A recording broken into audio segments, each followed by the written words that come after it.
Most bad decisions are made in one specific moment, when the brain is trying to relieve pressure, not when you don't know enough, not when you're confused, but when something inside you just wants the discomfort to stop.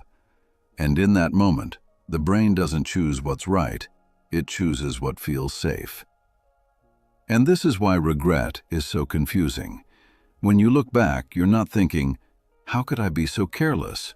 You're thinking, "I knew better, so why did I still do it?" Here's what most people never notice. Every bad decision follows the same internal sequence. Different situations, same pattern. First, the mind tightens. Then options collapse.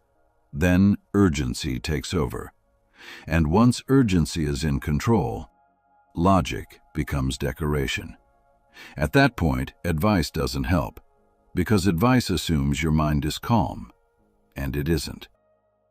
So the real problem isn't what decision you're making, it's when you're making it.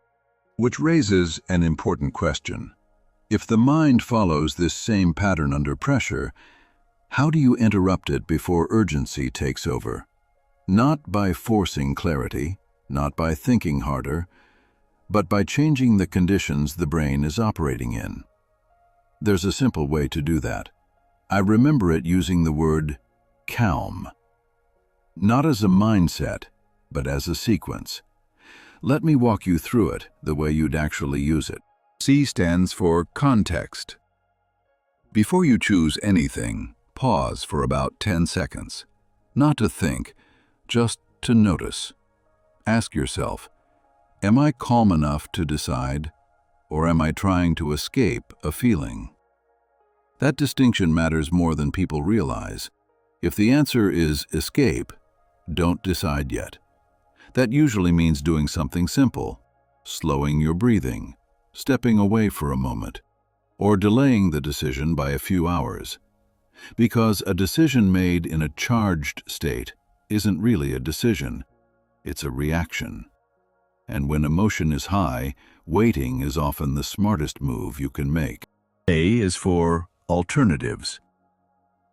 Once the intensity drops a little, the next thing to fix is urgency. Under pressure, the brain loves to shrink choices. It gives you two options and demands speed. So here's what you do instead. Say this to yourself: my options are, and force yourself to list 3 actions, even if the third feels awkward, even if it feels unrealistic. The point isn't to choose yet. The point is to widen the mind. When the brain sees choice, it relaxes. And when urgency drops, clarity starts to come back. If you only see 2 options, you're still reacting. L stands for long-term. Now that the mind has some space, shift your attention forward. Ask one honest question. If I repeat this kind of decision for 1 year, where does it lead me? Not outcomes, patterns. Because most damage in life doesn't come from one big mistake. It comes from small choices repeated consistently until you slowly drift off course. The right decision is often the one that creates stability over time, even if it's less comfortable right now. If this way of thinking is making you pause and reflect, then this channel is probably worth keeping in your mental space. Let's move on to the final framework. M for motive. Now check your motive. This is where many decisions quietly go wrong. Ask yourself this, and answer it honestly. If this choice gave me no approval, no validation, and no reaction, would I still want it? If the answer is no, that's important information. It doesn't mean the choice is bad. It means the reason for choosing it is external. Here's the signal to watch for. Decisions driven by approval feel rushed, tense, and loud. Decisions driven by clarity feel steady, even if they're uncomfortable. If you're unsure, choose the option you'd still respect yourself for. even if no one ever noticed.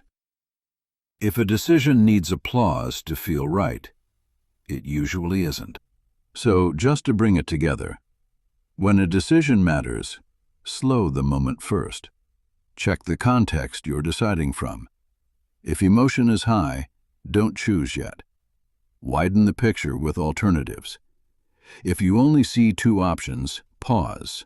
Clarity hasn't arrived. Shift your focus to the long term. Look for the pattern the decision creates, not the immediate relief. And finally, check your motive. If no one were watching, the right choice usually becomes quiet. That's calm.